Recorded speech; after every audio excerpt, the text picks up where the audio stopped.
Lu bayangin. Lu adalah seorang content creator, streamer juga gitu ya. Waktu lu lagi live streaming, tiba-tiba channel lu kena strike gara-gara megang mikrofon. Dan ini gue gak bercanda ya. Ini beneran terjadi sama salah satu content creator di luar negeri namanya Hold My DualShock. Dan kita bakal bahas sama-sama di video ngopi kesempatan kali ini terkait drama AI moderation yang dibuat sama YouTube. Selamat datang di Ngopi, ngobrolin persoalan Indonesia bersama gue, your favorite Uncle Omre. Berita tentang YouTube itu gak akan pernah ngebuat gue bosan gitu ya. Setelah kemarin kita ngebahas soal YouTube Rewind yang katanya penuh dengan drama yang akhirnya di unlisted sama mereka gitu ya.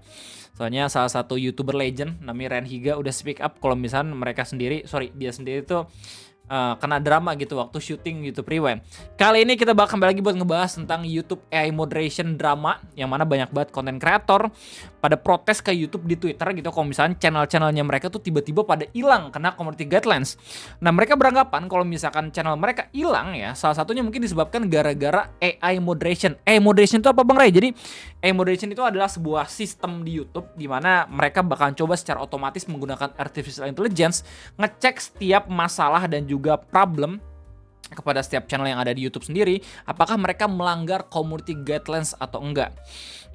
Ya, spekulasi dari orang-orang kalau misalkan banyak banget channel-channel YouTube yang kena take down ya baru-baru ini ya di tahun 2024 sampai 2025 itu kebanyakan gara-gara error dari artificial intelligence dalam mendeteksi apakah sebuah channel itu kena masalah atau kagak gitu. Kemarin juga sempat gue bahas kalau misalkan ada YouTuber teknologi gitu ya yang kena, terus habis itu ya beberapa channel-channel juga yang udah dibahas sama Bang Eno, dan kali ini gue bakal ngebahas spesifik tentang salah satu permasalahan ada seorang content creator yang tiba-tiba dia kena strike waktu live streaming gara-gara megang mic. Pertama kali gue tahu kabarnya itu langsung dari postingannya dia tanggal 11 Desember 2025 dengan caption "Please address this, our live stream was taken down for holding a firearm. It's a microphone."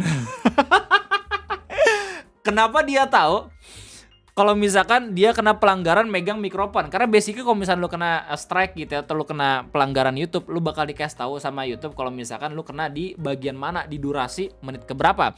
Dan lewat gambar selanjutnya, dia ngabarin ke kita kalau misalkan katanya channelnya kena strike gara-gara YouTube ngiranya dia megang mikrofon tuh sama kayak dia megang senjata api. Content that shows someone live streaming while holding, handling, or transporting a firearm, ya, senjata api, firearm, isn't allowed on YouTube. Channels not in compliance with the policy might temporarily lose their ability to live stream. You can see an example around segini ya menitnya. Although there could be other instance. Jadi kira-kira seperti itulah alasannya, dan langsung yang punya channelnya nge-share ke Twitter sampai pada akhirnya menjadi bahan gorengan untuk YouTube sendiri. Setelah gue cari tahu, ternyata permasalahan misidentification object itu sering banget terjadi di Amerika. Dan kenapa orang-orang pada akhirnya langsung ngambil kesimpulan kalau misalnya ini semua gara-gara AI moderation? Karena itu semua biasa disebabkan gara-gara sistem AI moderation. Ini berita ya, udah rame banget karena di-share juga sama beberapa kreator di Twitter, dan udah diberitain juga di Dexerto dengan judul YouTube AI Mistakes Streamers Microphone for a Firearm and Shutdown Broadcast. Di paragraf akhir paling penting, saya ngasih tahu kalau misalnya ternyata permasalahan itu nggak yang sekali dua kali. Ya, the Google-owned site also defending termination 12 million channels from January September 2025. Oh, bukan yang ini, sorry. Yang ini. Hold My DualShock isn't the only victim of AI misidentifying a regular object as a weapon. Earlier this year, armed officers swarmed a 16-year-old student outside Kenwood High School in Baltimore when an AI gun detection system falsely flagged as Doritos bag as a firearm. Jadi ada anak umur 16 tahun ya yang diproses gara-gara ada AI gun detection yang ngira kalau misalkan tas Doritos ya, snack makanan yang biasa mereka makan, itu dikira sama ya sebagai senjata api. Ada lagi di Florida ya. A middle school in Florida was briefly placed in lockdown. Ya, jadi satu sekolah itu tiba-tiba kena PSBB. After an AI detection system misidentified a student holding a clarinet as a dangerous weapon. Sebenarnya ya, ini bisa menjadi contoh yang bagus kalau misalkan AI itu harus diimprovisasi.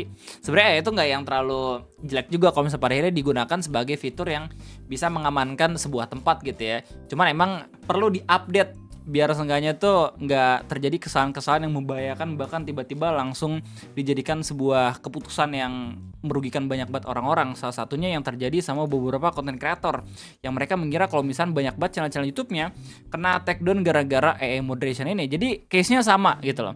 Nah, by the way, kalau misalnya ngomongin soal drama mikrofon ini, itu makin rame lagi setelah banyak banget orang-orang langsung pada ngutip permasalahannya terus habis nge-tag ke YouTube. Salah satunya tweet dari Alexander Cheskar yang dia bilang, "This might be the dumbest YouTube AI mistaken I ever seen. YouTube billion-dollar AI just flagged literally the most common microphone on planet Earth, the Shure SM58 as a firearm." Jadi kata dia, ini AI moderation false yang paling jelek banget. Karena apa? Karena biasanya orang-orang tuh sering banget nggunain mikrofon ini, Shure SM58, tapi tetap aja dideteksi sebagai senjata api. Every podcast, every concert, every live stream, every recording studio on the platform is now armed and dangerous. If it can't identify one of the most common object in content creation, what else is it? Catastrophically misidentification across millions of terminated channels. Ya, jadi ini jadi concern juga buat orang-orang gitu ya. Soalnya kalau misalnya pada akhirnya YouTube nggak ngefixin permasalahan ini, siapapun bisa kena secara tiba-tiba. Tapi semoga ya dengan adanya permasalahan ini YouTube paham kalau misalkan AI moderation masih belum sempurna dan perlu diimprovisasi lagi, bahkan perlu adanya assist dari manusia beneran ketika emang terjadi sebuah termination channel. Oke, cuman fun fact aja bro. Sebenarnya mau itu pakai AI, mau itu pakai orang beneran, kalau misalnya pada akhirnya itu lo bener-bener ngelanggar community guidelines yang parah ya, sama orang beneran pun kayaknya nggak yang bisa menolong gitu. Nah, untuk lebih meningkatkan wawasan kita lagi, kita bakal baca bareng-bareng peraturan soal live streaming YouTube, apa aja yang diperbolehkan atau tidak melalui laman berandanya. Jadi buat kita semua ya, seorang live streamer jadi bisa tahu apa aja yang boleh dilakukan, apa aja yang tidak ya. Menghindari pembatasan live streaming YouTube. Anjay. Kemampuan live streaming channel Anda mungkin dinonaktifkan untuk sementara atau secara permanen karena berbagai alasan. Jika akses live streaming di akun Anda dibatasi, Anda dilarang menggunakan channel lain untuk melakukan live streaming di YouTube. Nah, langsung buat akun Kick kayak Om Reja Auditor. Jadi kalau misalnya lu punya banyak banget channel-channel YouTube ya kan, biasanya kan kalau misalnya YouTuber legend kan dia punya satu channel utama, punya satu channel secondary buat live streaming. Nah sebenarnya kalau misalnya channel secondary itu udah kena strike, udah nggak boleh live stream, itu secara peraturan emang udah nggak boleh lagi di channel-channel yang lain gitu. Tapi kebanyakan masih banyak yang ngelakuin itu. Hal ini berlaku selama pembatasan tetap aktif di akun Anda. Pelanggaran terhadap pembatasan ini dianggap sebagai pengelakan berdasarkan persyaratan layanan kami dan dapat menyebabkan penghentian akun Anda. Kalau misalnya ketahuan sama YouTube, kalau misalnya lu kena strike tiba-tiba lu tetap live streaming ya, lu bakal langsung dihapus semua akunnya. Oke. Baca penjelasan di bawah ini untuk mengetahui alasan kemampuan live streaming channel Anda mungkin dinonaktifkan untuk sementara atau secara permanen. Pembatasan usia. Per 22 Juli 2025 Anda harus berusia minimal 16 tahun untuk melakukan live streaming di YouTube. Harus 16 tahun minimal. Kalau misalkan masih belum cukup umur ya, kayak misalkan Om CB penonton gue, itu masih belum boleh.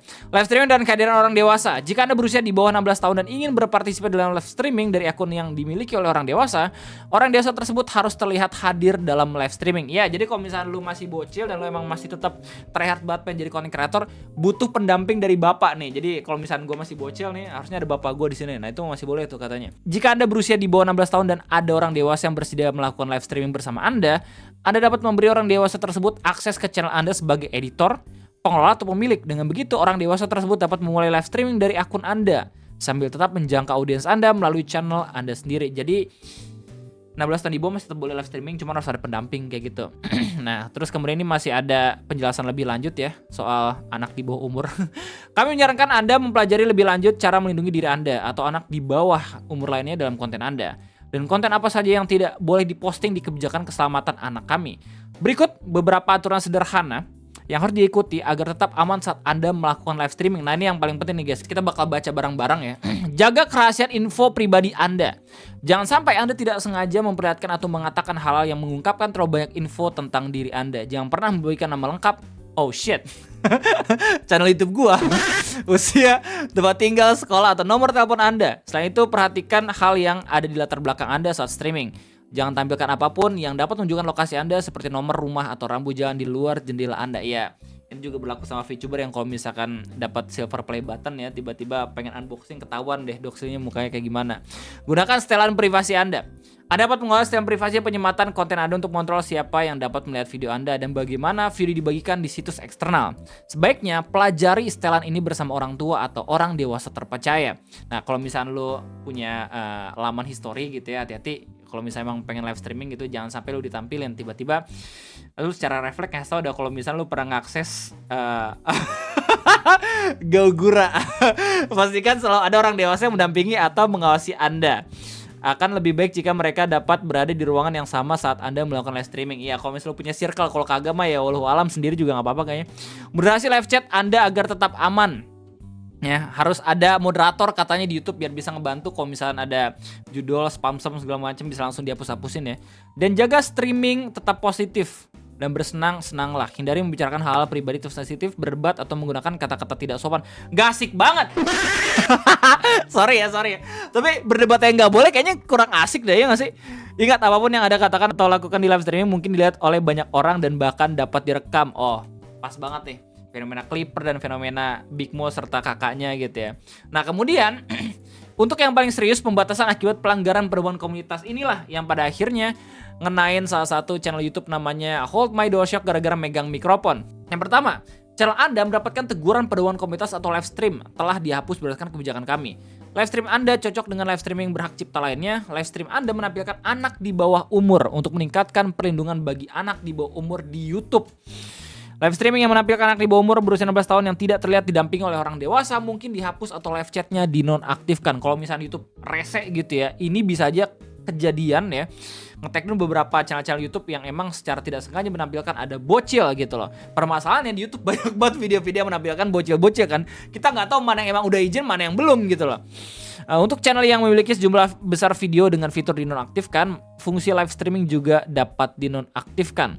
Ya, jadi kalau misalkan channel udah bermasalah, banyak banget video-video atau konten-konten lo yang udah dihapus-hapusin sama YouTube, bisa jadi itu dapat mempengaruhi fitur live streaming lo untuk tidak bisa digunakan katanya. Jika Anda melakukan live streaming berisi konten yang melanggar pedoman komunitas, kami dapat menerapkan pembatasan usia pada konten Anda, menghapusnya atau menonaktifkan kemampuan channel Anda untuk melakukan live streaming. Nah, jadi kita harus baca lebih lanjut lagi pedoman komunitas kayak gimana gitu ya. Kami tidak mengizinkan live streaming yang menampilkan seseorang sedang memegang, menangani, atau membawa senjata api. Live streaming channel yang tidak mematuhi kebijakan YouTube terkait senjata api akan dihapus karena pelanggaran. Channel tersebut juga mungkin tidak dapat melakukan live streaming untuk sementara atau secara permanen. Poin ini tuh lucu banget. Kenapa begitu? Karena ini harusnya udah ada di pedoman komunitas, tapi di pointing out lagi di peraturan live streaming. Alasannya, fun fact nih ya. Karena di Amerika atau di beberapa negara-negara yang memperbolehkan menggunakan senjata api, mereka nggak sekali dua kali sering banget secara tidak sengaja memperlihatkan senjata api. Yang mana itu sebenarnya tidak diperbolehkan nggak cuma di YouTube aja, bahkan di beberapa platform-platform lain seperti Kick. Nah, alasan ini pula yang pada akhirnya ngebuat Hold My DualShock megang mikrofon kena pedoman komunitas. Ya, jadi begitulah kira-kira drama moderation YouTube yang tiba-tiba secara random ngasih strike gitu ya ke salah satu streamer gara-gara megang mikrofon. Gimana tanggapan kalian semua? Silahkan tulis di kolom komentar. Semoga kita semua sebagai content creator tidak merasakan hal yang sepele seperti ini gitu ya. Sejauh ini di tahun 2025 itu masih belum rese sama channel gue. Semoga ini bukan jumawa gitu ya. Di tahun 2024 agak sedikit mengerikan karena gue kena copyright strike, tapi udah hilang gitu alhamdulillah selama 3 bulan. Di 2025 masih aman. Semoga di tahun 2026 nanti ya channel YouTube kita masih baik-baik saja gitu. Amin. Semoga lu semua masih tetap bisa ngeliat ngopi tanpa adanya pembatasan-pembatasan. Amin. Ya, sampai jumpa lagi di video ngopi. Gue undur diri. Bye bye.